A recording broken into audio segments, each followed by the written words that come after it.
Good morning, traders. Welcome to today's market review. This is Fred Razak at CMTrading. Today is August 11, 2021, and today is Wednesday morning. So looking at the highlights of the day, we're looking at the Dow Jones hitting new record highs once again. But first, looking at the major economic events of the day, starting out at 3:30 South African time, we have a CPI core price index number coming out. It's a monthly number. It's an inflationary report.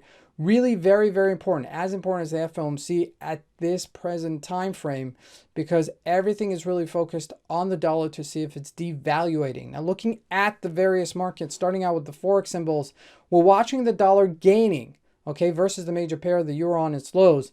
Looking at the indices, the Dow Jones, we mentioned, is on its record highs, while the Nasdaq very sluggish. In terms of commodities, oil continues to climb, while gold unchanged. Now, looking at this the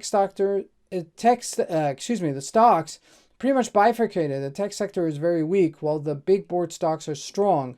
And lastly, looking at Bitcoin still holding to its gains. So let's take a look at the markets and see what we can expect from today's trading.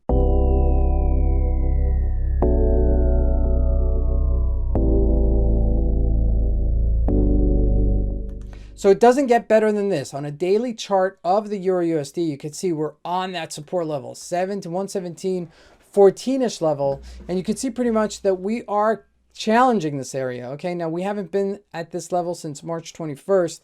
Now, if we continue at this level, we could definitely hit this 116-ish level.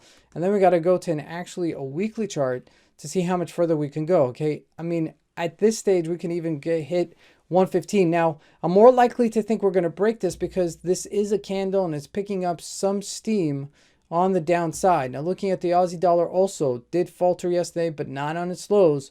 The GBP also faltered a little bit, but again, not on its lows. I mean, we're holding here a little bit stronger than the euro. Now, jumping into commodities, gold pretty much unchanged, nothing really doing here. But looking at oil, we've continued to climb. 68.58 is where we're at, and it looks like we're pretty much consolidating in this area, which means that we've pretty much run our course here on the upside. Now, looking at the Dow Jones, we hit a high yesterday of 35,180-ish level, and now we're just teetering off, okay, just very mildly, but we're very close at this area, okay? So looking at the big board stocks, they're strong, the Alcoas are strong, okay, but when we look at the Nasdaq, completely different picture. On the downside, not making higher highs, and really dead here, and red on the day. Now, this is reflecting on the stocks, which is really perfect, because that means that there's real trading here, okay, even though it's lower volume and we are in the summer, but during the middle of the week, we do pick up. So this inflationary report today of the CPI number may add a lot of volatility to the markets. You want to be sure that you're in it and you're engaged in the markets. Now, looking at Alcoa, 43.76 on its highs. We mentioned this the other day that it was strong, and sure enough, look at this complete tear on the upside. Now, we look at the big board stocks, as we mentioned before, the tech stocks, Apple down, okay? Yeah, is it close to its highs? Yes. It just means that there's a refunneling of the markets to the big board stocks as opposed to the tech stocks, okay? If you guys remember, a couple of weeks ago, it was the tech stocks that were going higher and higher. Now, Facebook, same story. Microsoft, same story. Amazon, really dead, okay, at 33,112. So, you know, the markets are still just kind of absorbing this type of environment that we're in, especially as the coronavirus is hitting us once again. Now, lastly, looking at Bitcoin, holding to its gains at 46,000. This is what we wanted to see.